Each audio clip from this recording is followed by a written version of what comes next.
বন্ধু, আজকের রেসিপি হচ্ছে আমার হচ্ছে ভেন্ডি আলু তরকারি আর পাট শাক ভাজা। আজকে তো মঙ্গলবার, তার জন্য নিরামিষ। সেই জন্য সেই রেসিপিটা দেখুন আপনারা কিভাবে কি করছি। এটা সবাই জানে, এটা ঘরোয়া রান্না যেহেতু যেহেতু সেটা সবাই জানে। তবু দেখুন আমি কিভাবে করছি।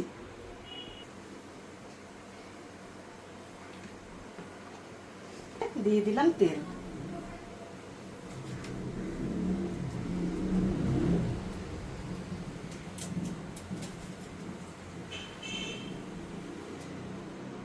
এবার দিয়ে দিলাম শুকনো লঙ্কা ফোড়ন।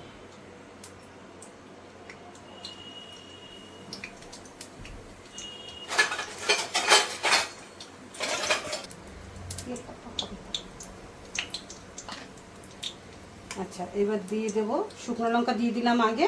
এবার একটু রসুন দিয়ে দেবো, কেন পাট শাক ভাজা রসুন ফোড়নটা ভালো লাগে খেতে।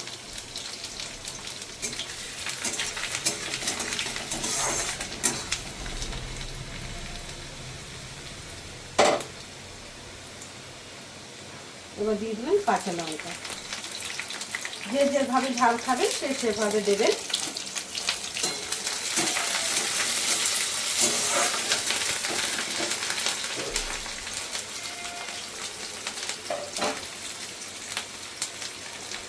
এবার দিয়ে দেবো পাট শাক।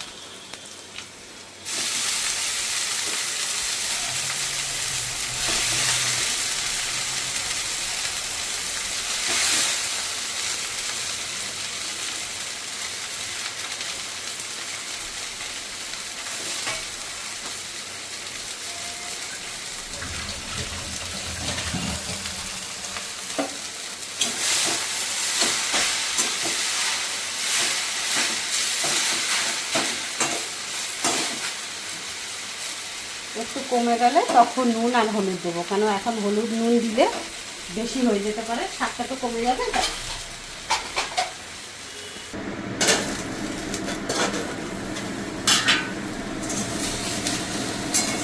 শাকটা কমে গেছে, এবার দিয়ে দেবো নুন আর হলুদ।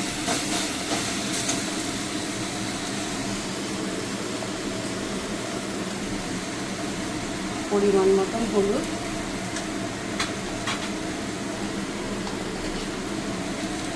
আর পরিমাণ মতো নুন।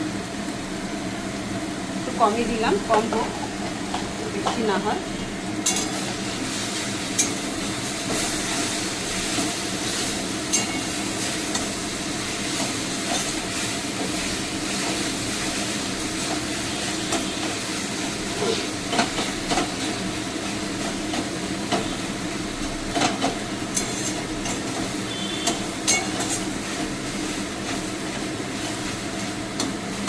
পাট শাক তো অনেকভাবে খাওয়া যায়, তো আমি আজকে ভাজা করলাম, অন্য আর একদিন অন্য কিছু দেখাবো।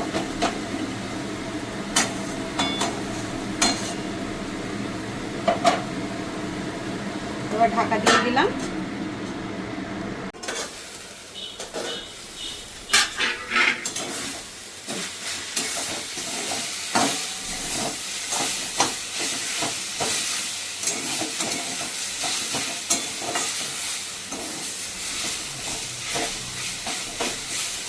হয়নি, আর একটু হবে এখনো।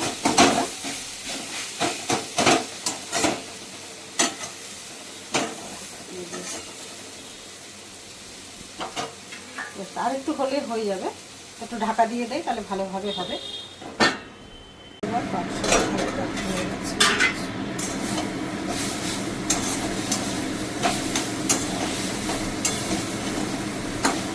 শাক ভাজাটা আমার হয়ে গেছে, শাক ভাজাটা নামিয়ে নিই।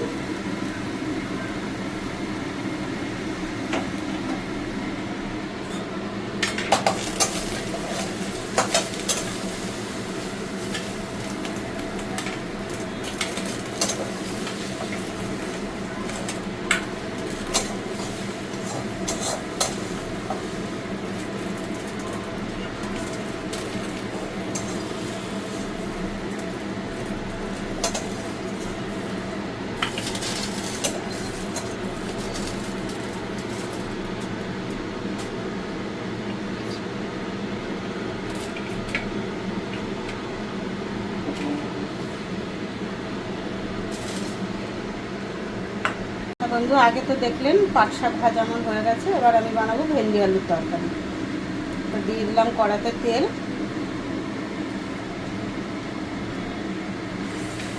এবার আমি ভেন্ডি আলুটা ভালো করে একটু ভেজে নেব।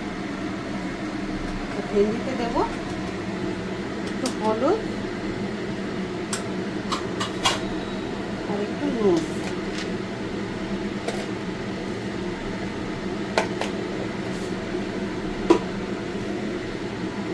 দিয়ে ভেন্ডি আলুটা ভালো করে ভেজে নেব।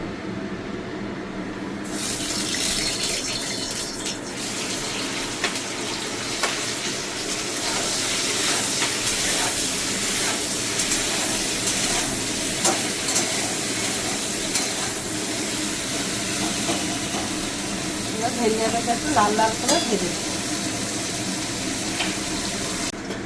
দেখে নিই ভেন্ডিটা ভাজা হয়ে গেছে।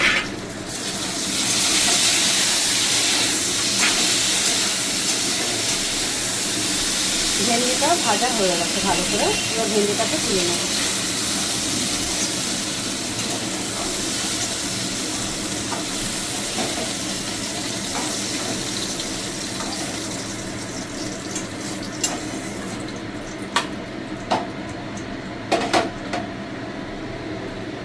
একটু তেল দিয়ে দেবো।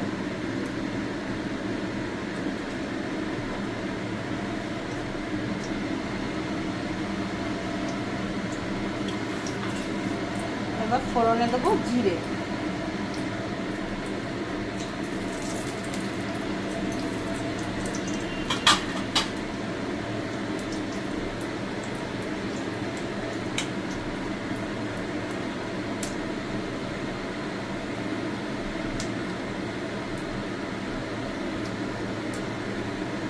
এবার দিয়ে দেবো আলুটা।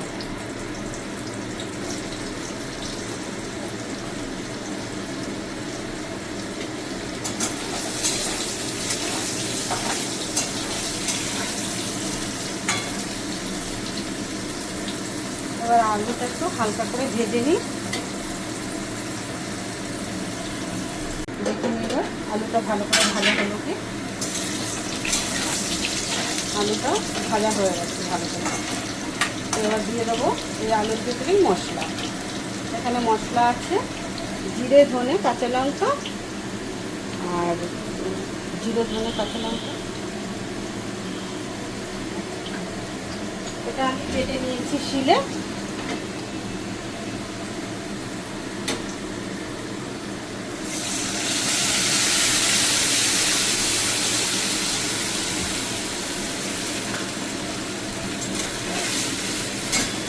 দিয়ে দিলাম আমি মশলাটা।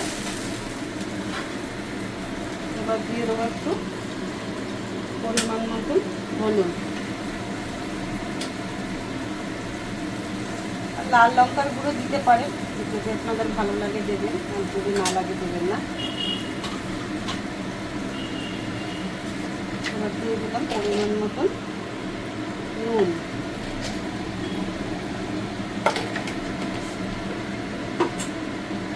এটার সঙ্গে টমেটোটাও দিয়ে দিলাম। দিয়ে এবার ভালো করে মশলাটা কষিয়ে নেব। ভালো করে মশলাটা কষে গেলে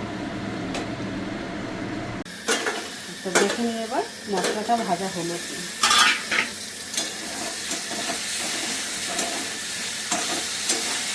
এবার ভালো করে মশলাটা ভাজা আমার হয়ে যাচ্ছে।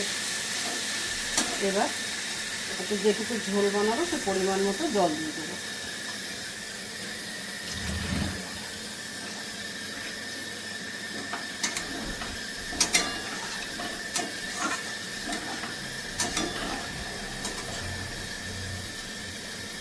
ভালো করে ঝোলটা ফুটে গেলে তবে ভেন্ডিটা দেবো। তাহলে বন্ধু আমার এটা হয়ে গেছে, ঝোলটাও ফুটে গেছে আর আলুটাও সিদ্ধ হয়ে গেছে। এবার আমি দিয়ে দেবো ভেন্ডি।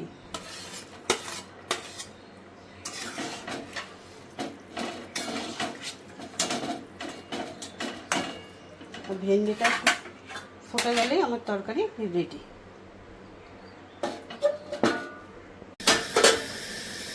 আর বন্ধু তো দেখি এবার তরকারিটা কত দূর কী হলো। ভেন্ডি সিদ্ধ হয়ে গেছে, আলু সিদ্ধ হয়ে গেছে, তারপর ভেন্ডি আলু তরকারিটা হয়ে গেছে। এবার এটাকে নামিয়ে নেব। গ্যাস বন্ধ করে দিলাম। এই হচ্ছে আমার ঘরোয়া ভেন্ডি আলুর তরকারি। যদি আপনাদের ভালো লেগে থাকে তাহলে লাইক, কমেন্ট, শেয়ার করবেন আর আমার চ্যানেলটাকে একটু সাবস্ক্রাইব করে দেবেন।